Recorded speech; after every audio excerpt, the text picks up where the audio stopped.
They never gave him his flowers, so he bloomed without them. Raised on bass lines and block codes, he learned early that survival, it ain't sweet. Built from Brooklyn and battle-tested by betrayal, now he's entered the panic room. Will Manolo Rose survive?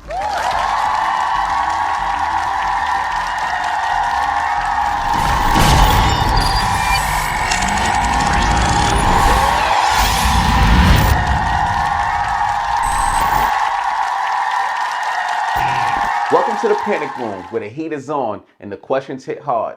And the only way out is through the pressure. Tonight we got a certified Brooklyn staple stepping into the heat. A man who came to the game not asking for handouts, just bars, beats, and creative intentions. You might know him for Run Ricky Run. Run Ricky Run! Run Ricky Run! Run Ricky Run! Run Ricky Run! The street anthem that had everybody looking over their shoulder. Or maybe you remember him every New Year when the ball dropped. But homie, when the ball drop, yeah, homie, when the ball drop.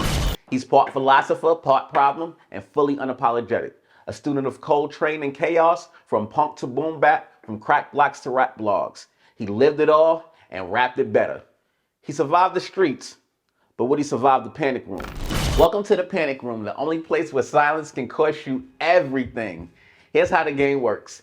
There are 4 categories of questions, each one more intense than the last. Each category comes with its own countdown clock. Category 1, you'll have 60 seconds to answer. For category 2, you'll have 45 seconds to answer. And for category 3, you'll only have 30 seconds to keep your cool. And category 4, just 20 seconds to survive the pressure. If you refuse to answer a question, if you freeze up or you try to dodge, you must hit the panic button. But here's the twist. You only get a limited number of panic button hits before you're eliminated from the game. So use them wisely, or don't use them at all. Because in a panic room, you don't run from the heat, you revel in it. Let's begin, Manolo. All right, let's go. Choose your category, Mr. Rose.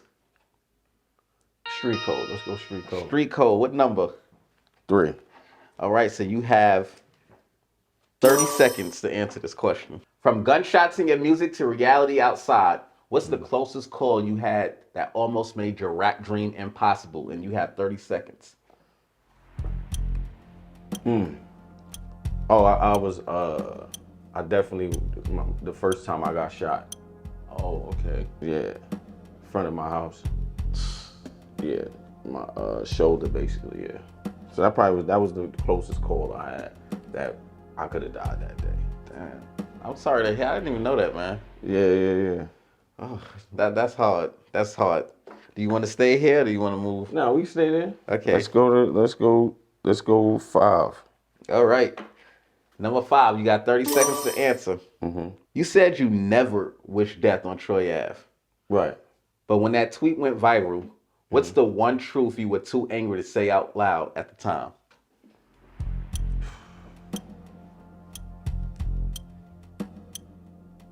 Tax ain't shoot nobody in that room. I thought I had him. I thought I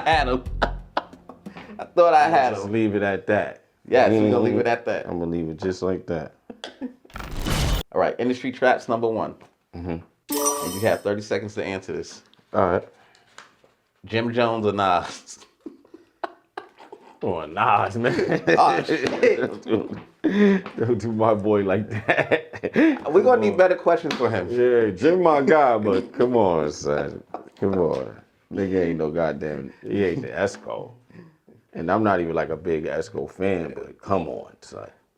I'm not an Esco fan either. Gotta have some respect though at some point. I ain't wear Carcanine. Me either. It's like, you know, it's Jim, man. Jim. I feel Jim though, you know, pause, but cause Jim did a lot of shit, and no matter how many times he win at something, it's like he didn't win at all. You feel me? I understand The that. nigga just had a platinum record with Migos. What was that? 2 years, 3 years ago? Like 2-3 years ago. Right, when before they had the last record with Takeoff. We set the trends. Yeah. So he's saying, nigga, I'm in my 50s. I got a platinum joint in my 50s. Y'all niggas ain't doing that. But it's like, bro, niggas don't care, bro. It's fucked up, but niggas don't. He just like French. Him and French, same niggas. Yeah. Do you want to stay on the concrete confessions or do you want to move forward? No, let's stay there. Okay. Let's go Concrete Confessions 4. All right, you have 45 seconds on the clock for number 4. You created Concrete Rose to tell your story. Right. What part of your past did you purposely leave off that project and why? 45 seconds is rolling.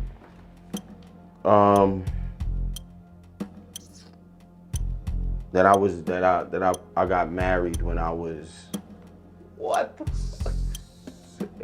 18, 19? Yeah.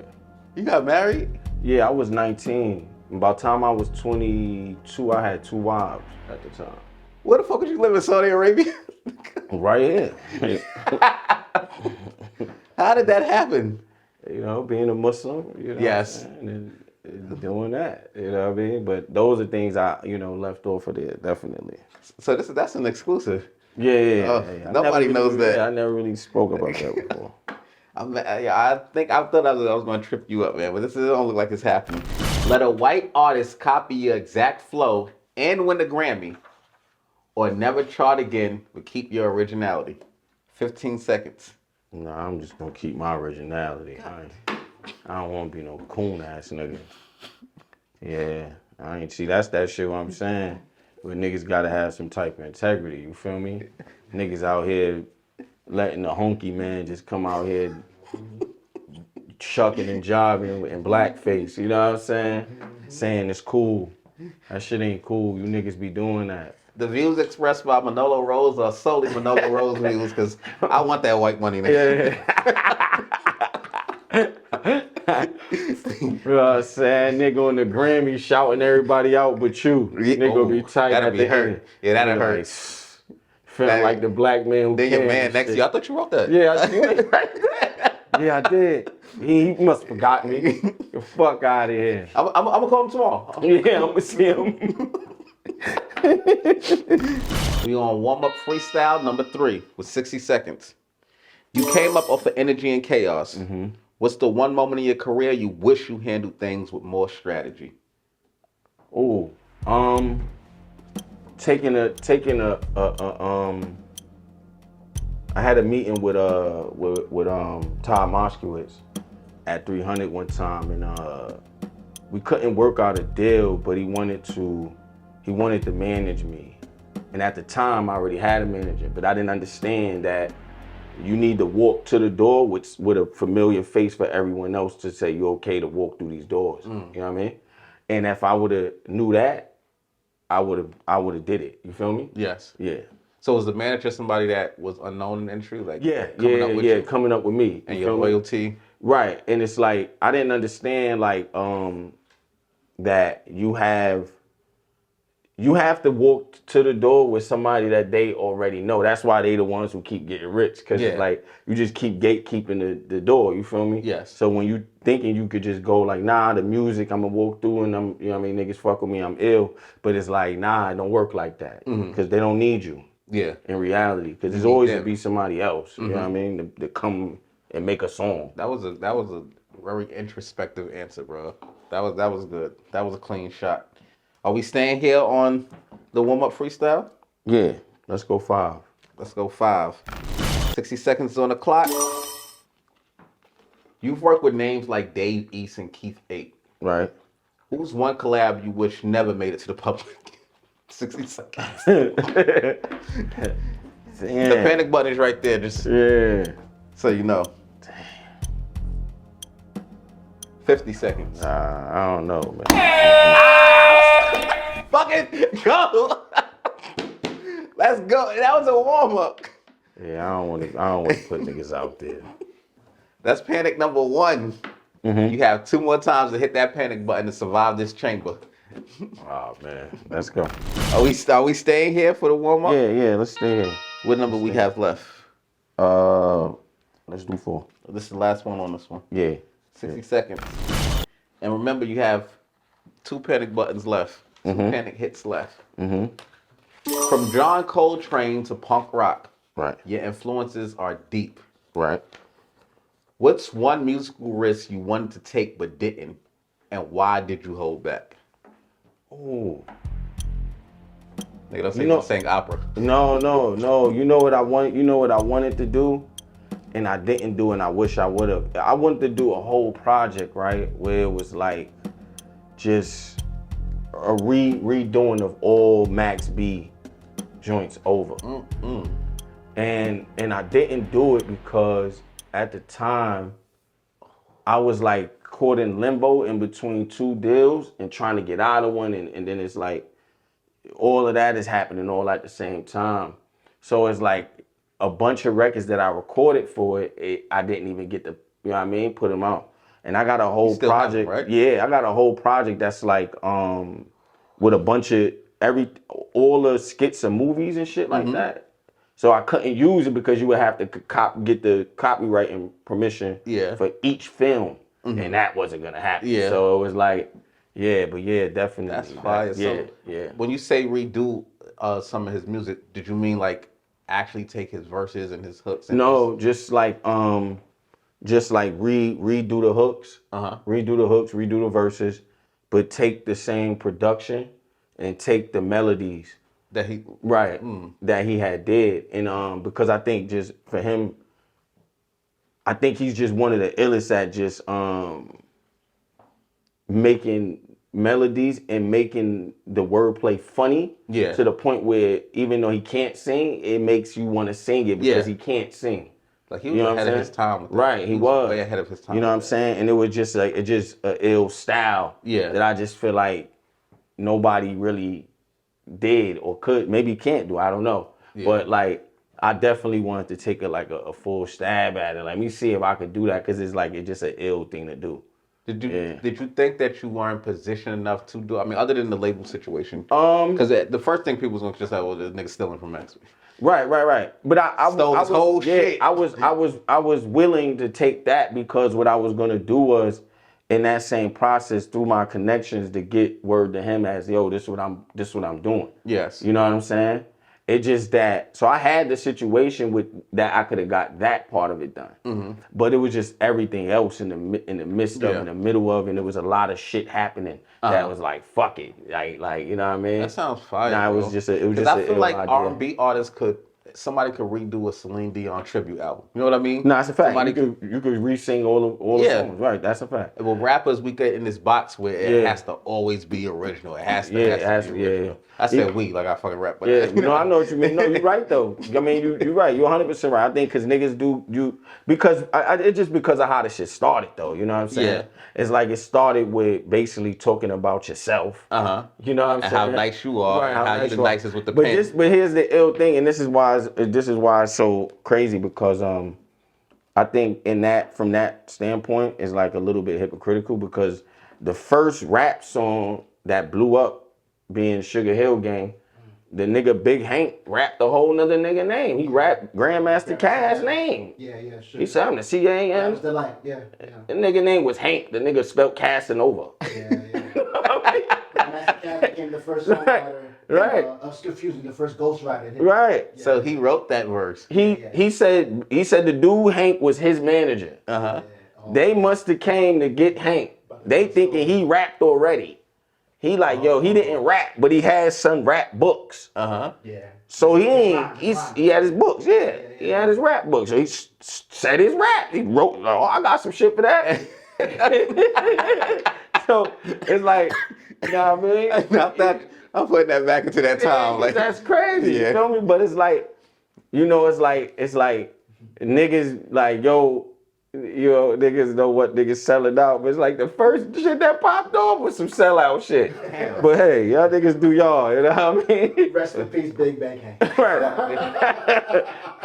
And shout out to Cass. All right, we gotta stay on.